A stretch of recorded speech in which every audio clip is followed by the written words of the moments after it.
hari abakobwa mbonye batari kuririmba. Ndi gushima Imana ko yandinze nta kiguzi nasabye. Ese wowe utari kumfasha waragisabwe?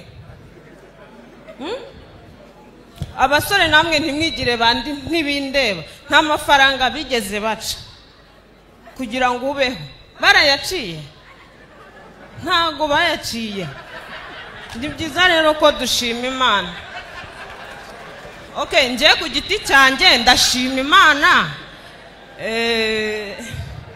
Ntago byoroshye uyu mwaka nawe utangiye mfite umusatsi w'injwiri, ariko ndashima Imana ko nkushoje nubwo nta cyahindutse, ariko ndashima Imana kuko hari abatangiranye uruhara bakaba banarusozanyije. Ubwo rero birakwiye ko dushima